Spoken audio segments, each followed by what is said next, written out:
Herkese selam. Bugün sizlere Anker FM hakkında bazı şeyleri söyleyeceğim. Podcast'inizi doğrudan telefonunuzdan veya bilgisayarınızdan kaydetmenize ve düzenlemenize izin veren oluşturma araçları vardır. Yani Anker FM, yani podcast'ınıza kayıt yaparsınız Anker FM'de. Orada da hem yani telefonunuza indirirsiniz ücretsiz bir şekilde ve ücretsiz bir şekilde kendi şovlarınızı, programlarınızı, yayınlarınızı burada kaydedebilirsiniz. Onun için başlamaya hani para lazım değil, ücretsiz bir şekilde Anker FM uygulamasını telefonunuza indirin veya da Google'a Anker FM yazın, oradan kendinize kayıt oluşturun ve kendi şovlarınıza başlayın.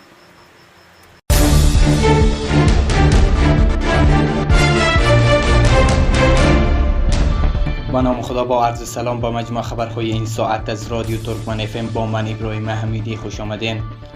امروز چهارشنبه 5 ماه جوزای 1400 هجری خورشیدی.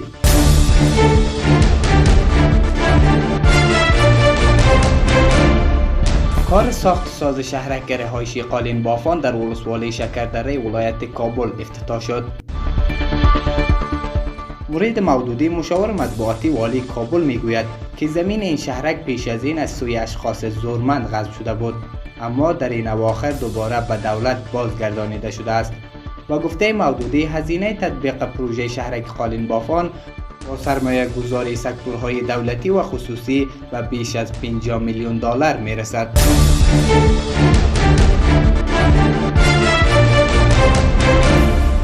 مأمور استخدام پلیس کاپیسا با 2 محافظش در حمله طالبان زخمی شد.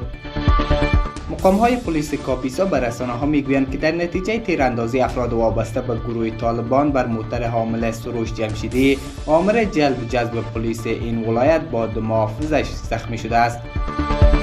شایق سروش سخنگوی پلیس کاپیسا به رسانه‌ها گفت که این رویداد ساعت 8 امروز چهارشنبه 5 جوزا در منطقه جمشیدخیل صیاد ولایت کاپیسا هنگامی اتفاق افتاده است که او با همکارانش به سوی وظیفه در حرکت بود.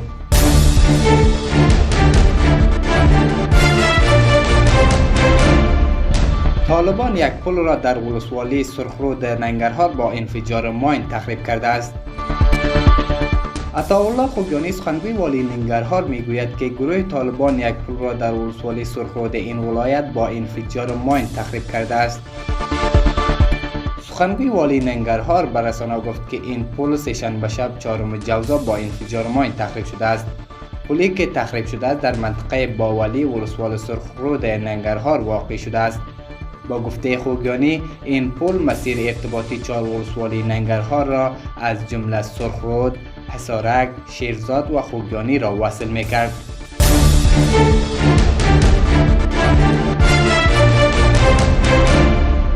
کماندوها 62 نفر را در ولایت بغلان از زندان آزاد کردند. نیروهای ارتش با اجرای عملیاتی در ولسوالی بغلان مرکزی 62 تن را از زندان طالبان آزاد کردند. طبق اعلام وزارت دفاع ملی این عملیات سه‌شنبه شب 4 جوزا در روستای نوروزه که ولسوالی بغلان مرکزی اجرا شده است. وزارت دفاع ملی گفته است که در نتیجه اجرای این عملیات 62 تن به شمول 36 نظامی و 26 غیر نظامی آزاد شده است.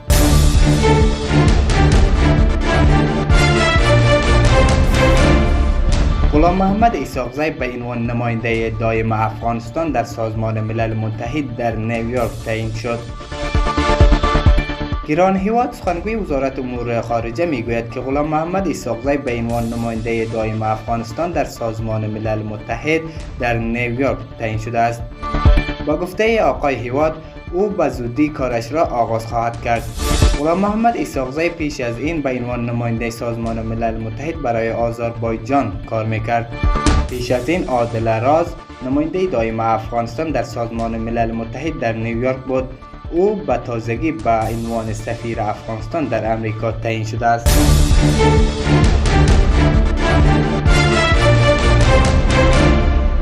تخریب یک کارخانه بزرگ مواد مخدر در ولایت فرا. مقام‌های امنیتی در ولایت فرا میگویند که در جریان عملیات مشترک نیروهای کماندو و پلیس در این ولایت یک کارخانه بزرگ مواد مخدر منهدم گردید.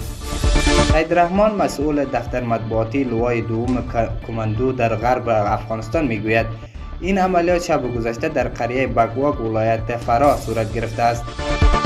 وی افزود در این عملیات بزرگترین کارخانه مواد مخدر طالبان حریق شد و صدها کیلوگرم مواد مخدر طالبان از بین رفت. مقام‌های امنیتی در این ولایت همچنان میگویند که طالبان از عایدات این کارخانه در تجهیز و تمویل گروه تروریستیشان استفاده می‌کردند. با گفته مقام‌ها در این عملیات مقداری سلاح، مهمات و چند اراده وسایل نقلیه گروه تروریستی طالبان کشف و ضبط شده است.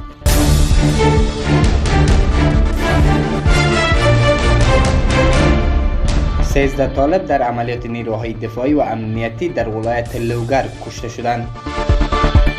وزارت دفاع ملی در خبرنامه گفته است که شب گذشته نیروهای دفاعی و امنیتی با حمایت قوای هوایی در مربوطات ولسوالی محمد آقای ولایت لوگر و مرکز این ولایت مخفیگاه‌ها و تجمعات گروه تروریستان طالب را هدف قرار دادند که در نتیجه 13 طالب کشته و 8 تن آنان زخمی شدند.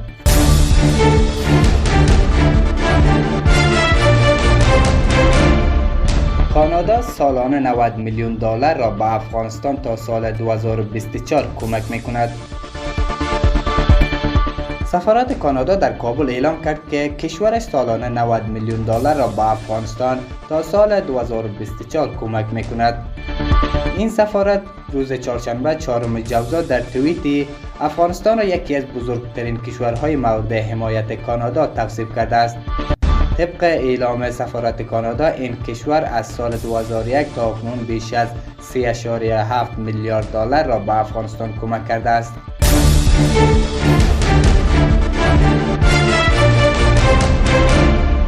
تیم ملی فوتبال افغانستان شب گذشته 4 جوزا در نخستین دیدار تدارکاتی در برابر تیم ملی فوتبال اندونزیا با نتیجه 3-2 به پیروزی رسید. فدراسیون فوتبال افغانستان میگوید که این دیدار تدارکاتی به منظور آمادگی بیشتر برای حضور در ادامه رقابت‌های انتخابی جام جهانی و جام ملت آسیا که از ماه ژوئن آغاز می شود برگزار شد. این اولین دیدار تدارکاتی تیم ملی افغانستان پس از شیوع ویروس کرونا بود. فدراسیون فوتبال افغانستان اعلام کرده است که دومین دیدار تدارکاتی تیم ملی این کشور با سنگاپور تا 3 روز دیگر در شهر دبی برگزار می شود. قرار است تیم ملی فوتبال افغانستان تا 7 روز دیگر در ادامه رقابت‌های جام ملت‌های آسیا در برابر بنگلادش به میدان برود.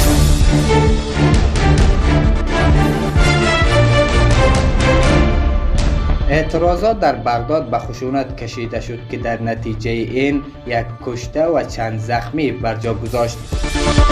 بنابر گزارش‌ها اعتراضات ضد دولتی در نواحی مرکزی بغداد پایتخت عراق حداقل یک کشته و شماری زخمی بر جا گذاشته است.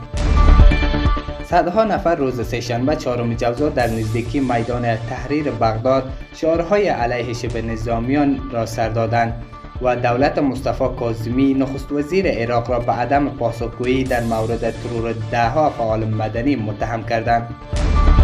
شاهدان میگویند که نیروهای امنیتی برای متفرق کردن مردم به پرتاب گاز اشک‌آور و شلیک گلوله‌های هوایی و مستقیم مبادرت کردند و تظاهرات کنندگان نیز به سمت پلیس ضد شورش سنگ پرتاب کردند. خبرگزاری رویترز میگوید که در این واقعه حداقل 1 نفر کشته شده است.